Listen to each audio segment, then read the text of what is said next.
to take up the question demands that we consider what music was like for tens of thousands of years throughout human evolution, not necessarily what it's like now, because the way we practice music now is very different than the way it was for most of our history as a species.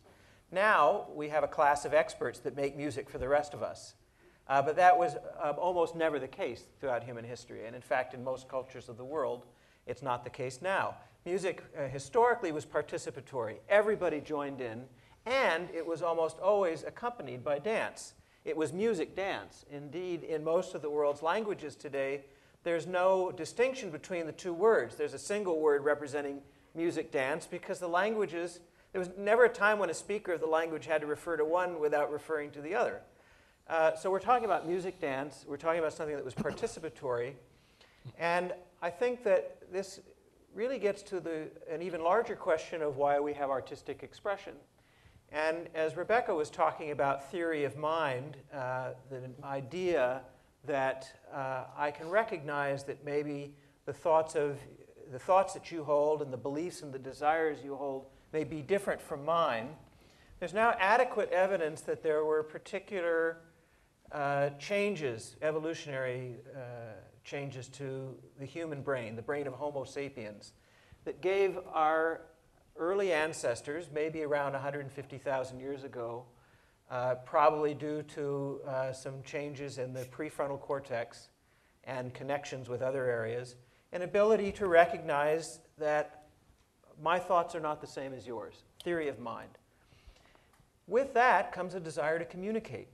If my thoughts aren't the same as yours, I want to communicate with you. I need some way of explaining what the world looks like to me. And out of that comes language, of course, but also artistic expression, which is a different way of communicating about the world. As Helen Wendler says of poetry, Helen Wendler, the poetry professor at Harvard, poetry is not a news report. It's serving a different function. It's meant to provide an emotional account of what the experiencer was experiencing. So when we resort to cave paintings, or to poems, or to music, what we're trying to do is give an emotional interpretation of an experience so that we can share what it felt like.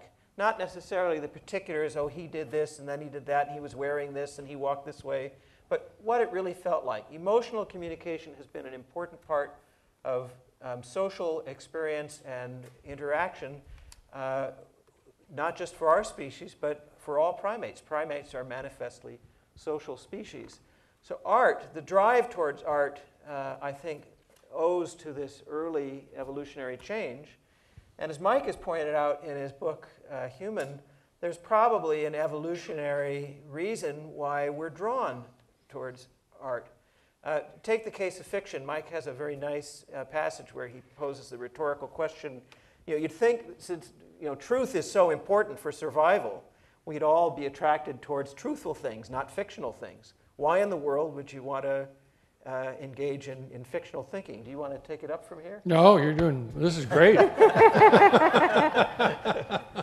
Well, it turns out that fictional thinking has a number of advantages. If you can play out hypothetical scenarios without actually having to go through them, if you can talk about what you would do if you were confronted by a lion, if you hear the story of the boy who cried wolf and the consequences of that, you don't yourself have to go through that.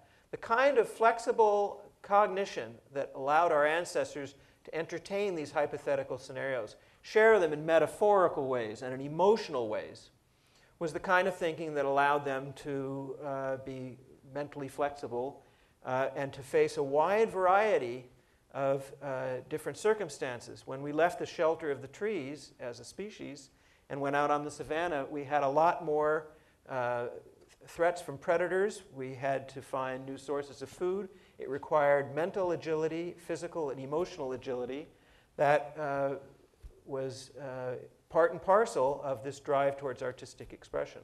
So I think that the reason we have art is because our ancestors had it, and they found that it was adaptive. I'll make just a final point, which is kind of silly, but profound at the same time. It's the point that Dawkins makes. Richard Dawkins, the evolutionary biologist. Richard Dawkins, which is that not one of you is descended from an ancestor who failed to reproduce.